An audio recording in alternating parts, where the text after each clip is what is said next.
পূজ্যপাদ শিশুবর্ধর চরণে প্রণাম, পরম পূজ্যপাদ আচার্যের চরণে প্রণাম। এখানে উপস্থিত আমার পরিজন সকলকে আমার শ্রদ্ধা এবং সকলের কাছে জানাই।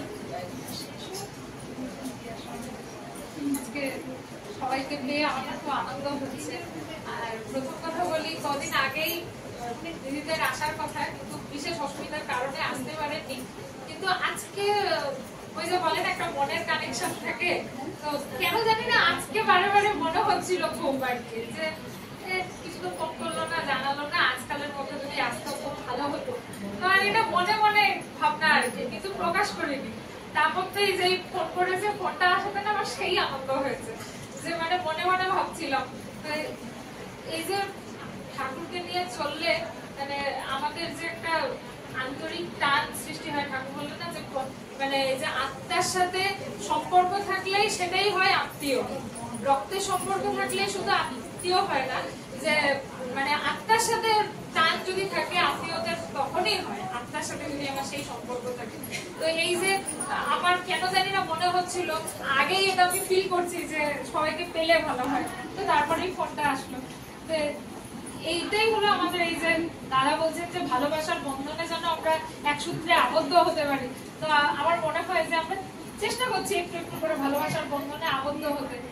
তো কালকের দিনটা আমি মাতৃ সম্মেলন আসতে পারি আমার ব্যক্তিগত একটু অসুবিধার জন্য, তো বাড়িতে এই সময়টা থেকে আমার খুব দুঃখ হয়েছে, মানে মন খারাপ হয়েছে, আমি আসতে পারিনি বলে। এই সময়টা এত বৃষ্টি নেমেছে, তো ওই সময়টা বসে বসে ঠাকুরের কাছে খানিক্ষণ বসলাম, একটু মন খারাপ হলো, একটু চোখে জলও পড়লো।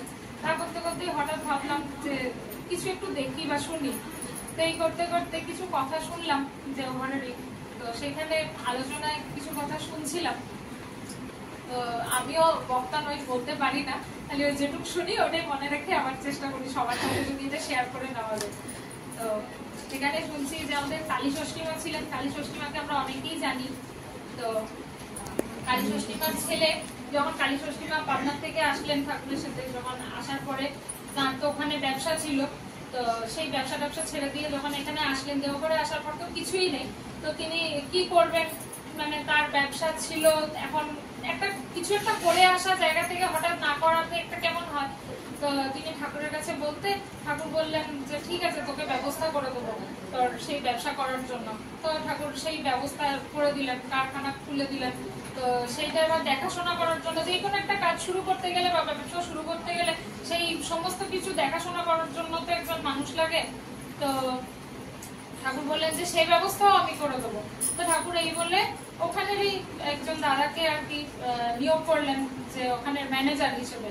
তো কালী ষষ্ঠীমার ছেলের তখন মনে হয়েছে যে আমি মায়ের একমাত্র উপযুক্ত ছেলে, আমাকে বাদ দিয়ে ঠাকুর অন্য একজনকে দায়িত্ব দিলেন। তো তার মনে মনে এটা খুব একটা আক্ষেপ ভিতরে ভিতরে, তো কিন্তু প্রকাশ করতে পারে না।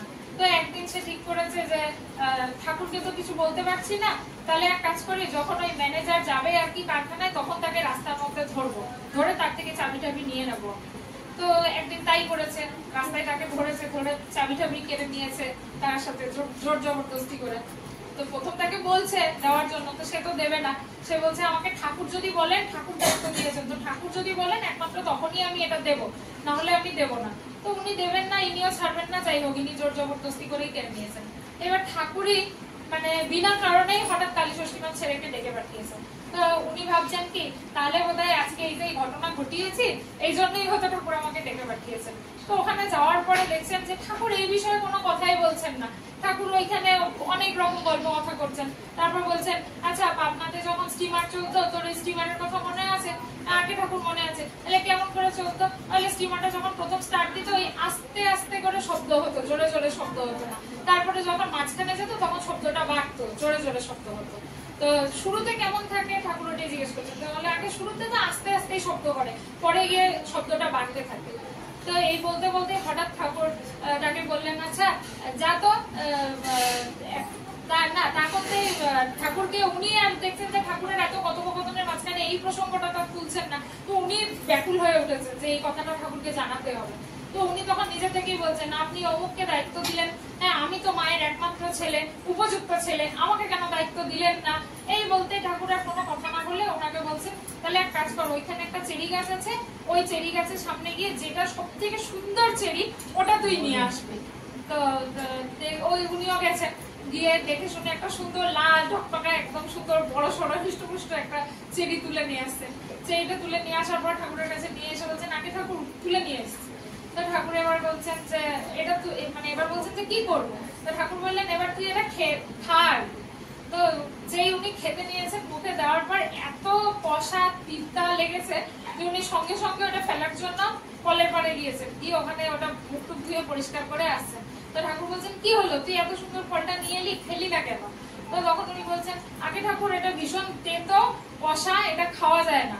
তো ঠাকুর বললেন তোকে তো বললামই ভালো দেখে সুন্দর দেখে একটা নিয়ে আসতে। আগে ঠাকুর ভালো দেখে সুন্দর দেখেই তো এনেছি।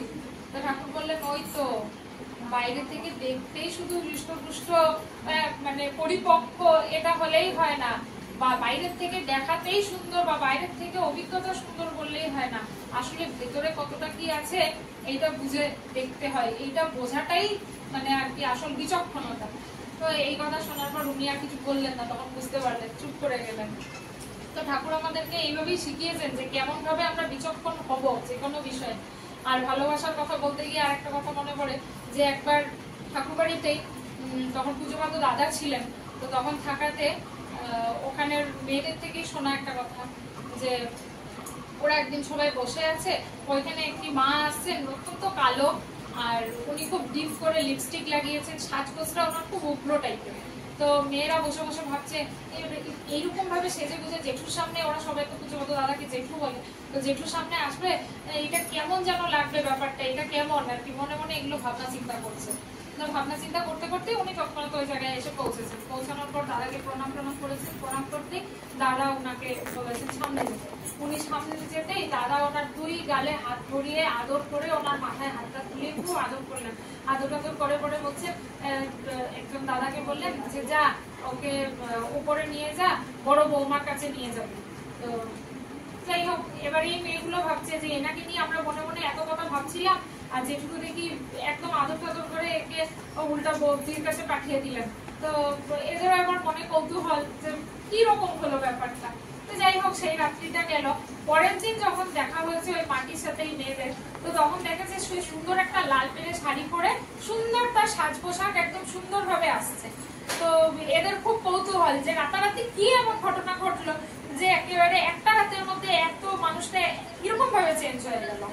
তো তখন তাকে জিজ্ঞাসা করার জন্য তারা এগিয়ে যাচ্ছে সামনে, সেই সময় ওই মাটি সামনে এসে ওদেরকে বলছে জানো আমি জীবনে এত ভালোবাসা কোথাও কখনো কারোর থেকে পাইনি। আমি রং কালো, আমি দেখতে ভালো না বলে আমাকে পাড়া প্রতিবেশী আমার বন্ধু বান্ধব যারা আছে আমাকে সবাই মানে গুরুত্বই দেয় না, পাত্তাই দেয় না, আমাকে সবসময় ডিসাইড করে দিয়ে থাকে, নিজেরা নিজেদের মতন করে থাকে, তাদের সাথে আমি মিশতে গেলে তারা পছন্দ করে না।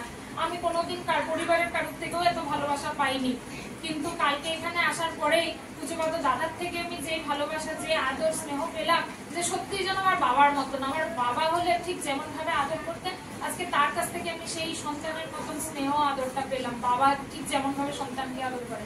আর যখন বৌদির কাছে গেলাম, বৌদির কাছে যাওয়াতেও বৌদি আমার দুই গালে সেইভাবে আদর করে আমাকে আবার চুমু টুমু দিলেন, একদম সেইভাবে। এটা আমরা অনেকেই দেখেছি, বৌদির কাছে গেলে বৌদি ফট করে আদর ঠোকে করে একটু চুমু টুমু দেন, এটা বেশ ভালো লাগে আর কি।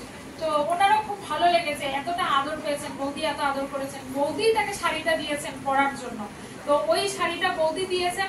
ওটা উনি বলছেন যে আমি কোনোদিন এরকম আশাই করিনি, ভাবিনি, তো বৌদি আমাকে এই শাড়িটা দিয়েছেন, তাই এই শাড়িটা পরে আজকে আমি বৌদির কাছে আবার পরা। তো সেইখানেও একই জিনিস দেখছি, ঠাকুরের নামের আগেও আমরা বলি যে পরম প্রেমময়, তো তিনি প্রেমেরই একদম ভরপুর হয়ে আছেন প্রেমে। তো তিনি প্রেমেরই সাগর যাকে বলা যায়। তো তার পরিবারের যারা আছেন সবার থেকেই আমরা সেই ভালোবাসা সেই আদরটা পাই, কিন্তু আমাদের খালি চেষ্টা করতে হবে। শুধু তো এটা পেলেই হবে না, কেমন করে পাবো আর কেমন আমার হয়ে উঠতে হবে, আমি কেমন করে চললে আমার ঠাকুর খুশি হবেন, আমার আচার্য খুশি হবেন, আমার সেইটা ভেবে চলতে হবে। তো চেষ্টা করবো যেন আমরা ঠাকুরকে নিয়ে তিনি যেমন ভাবে বলছেন, আচার্যদের যেমন ভাবে বলছেন, আমরা যেন তেমন ভাবে চলতে পারি, আর তেমন ভাবে চলে যেন তাকে খুশি করতে পারি। আর তাকে খুশি করতে পারলেই আমরাও ভালো থাকবো, আনন্দে থাকবো। তো যাই হোক, অনেক কথা বলে ফেললাম। এখানে উপস্থিত এই পরিবার এবং পারিপার্শ্বিক প্রত্যেকের মঙ্গল প্রার্থনা করি দয়ালে রাখি।